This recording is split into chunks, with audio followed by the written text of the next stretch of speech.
ফের অনুব্রত বনাম কাজল। দলীয় কার্যালয় দখলকে ঘিরে রণক্ষেত্র সিউড়ি চলল ইট বৃষ্টি। জানা গিয়েছে সিউড়ি 2 নম্বর ব্লকে পুরন্দরপুর এলাকায় কেষ্ট অনুগামীরা তৃণমূল কার্যকারী সভাপতি অশ্বিনী মণ্ডলের নির্দেশে ভোটার তালিকা সহ বিভিন্ন বিষয়ে দলীয় কার্যালয়ে বৈঠক চলছিল। অভিযোগ, সেই সময় কাজল শেখের অনুগামীদের নিয়ে ব্লক সভাপতি নুরুল ইসলাম কার্যালয়ে ঢোকার চেষ্টা করে। অবিনাশপুর থেকে লোক এনে আগ্নেয়াস্ত্র দেখিয়ে পার্টি অফিস দখল করতে গিয়েছিল বলে অভিযোগ কেষ্ট অনুগামীদের। শুরু হয় দুপক্ষের মধ্যে বচসা, চলে ইট বৃষ্টিও। ঘটনাস্থলে পৌঁছায় সিউড়ি থানার পুলিশ। ওই তো বললাম তো, রাজু মুখার্জি এবং ও কিছু লোকজন নিয়ে যারা অসামাজিক কাজকর্ম করে সেরকম ধরনের কিছু মানুষ ছিল, তাদেরকে নিয়ে এসে আমাদের যে মিটিং চলছিল হঠাৎ ইট পাটকেল নিয়ে আমাদের লোকে আক্রমণ করা। আমাদের কোনো বিক্ষোভ কর্মসূচি ছিল না।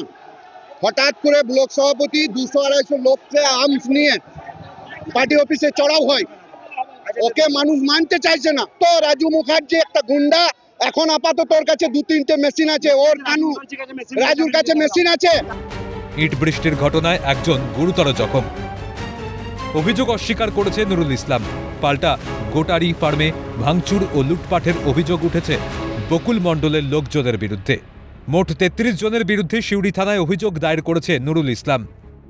যারা গত লোকসভা নির্বাচনে আমাদের সঙ্গে ছিল না তারা,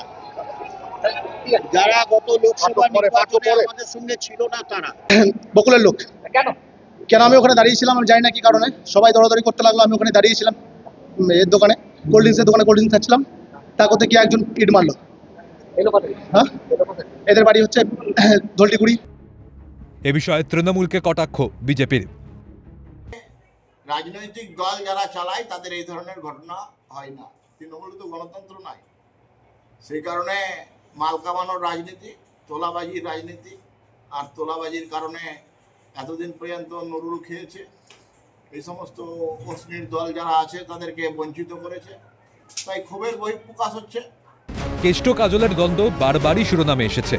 ফের বিধানসভা ভোটের আগে কেষ্ট কাজলের দ্বন্দ্বের প্রভাব কি পড়বে ভোট বাক্সে? উত্তর মিলবে সময়। বীরভূম থেকে ভোলানাথ চক্রবর্তীর রিপোর্ট, ক্যালকাটা নিউজ।